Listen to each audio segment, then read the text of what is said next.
संपूर्ण महाराष्ट्रात लोकप्रिय झालेले आमचं @कागद लावू या चॅनेलला लाईक करा, बेल दाबून सबस्क्राईब करा.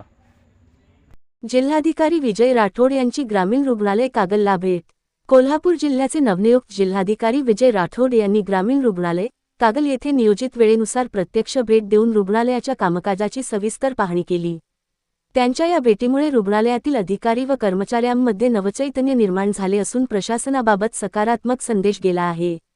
भेटीदरम्यान जिल्हाधिकारी राठोड यांनी सर्वप्रथम वैद्यकीय अधिकारी, अधीक्षक, आरोग्य निरीक्षक व परिचारिका इतर कर्मचाऱ्यांशी संवाद साधत रुग्णालयातील सेवा, उपलब्ध सुविधा तसेच विविध विभागांच्या कार्यपद्धतीची माहिती घेतली.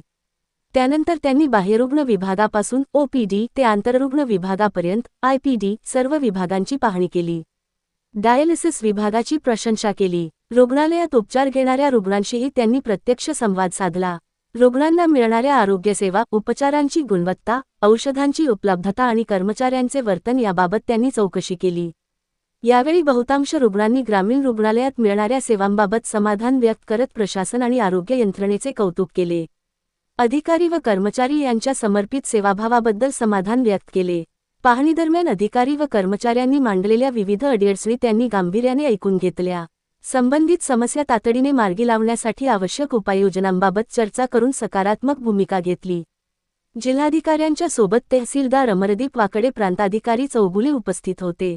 जिल्हाधिकाऱ्यांच्या स्वागतासाठी व रुग्णालयाच्या कार्याची माहिती देण्यासाठी डॉक्टर थोरात मॅडम, जिल्हा शल्यचिकित्सक, कोल्हापूर तसेच ग्रामीण रुग्णालयाचे वैद्यकीय अधीक्षक श्रीराम सातवेकर, सहाय्यक अधीक्षक डॉक्टर शारदा भास्कर, वैद्यकीय अधिकारी उपस्थित होते. त्यांनी रुग्णालयातील विविध विभाग, उपलब्ध सुविधा, राबविण्यात येणाऱ्या योजना आणि भविष्यातील गरजांबाबत सविस्तर माहिती दिली. यावेळी श्री. दांगट, आरोग्य निरीक्षक श्रीमती चोथे, इन्चार्ज सिस्टर तसेच रुग्णालयातील अधिकारी व कर्मचारी वृंद मोठ्या संख्येने उपस्थित होते.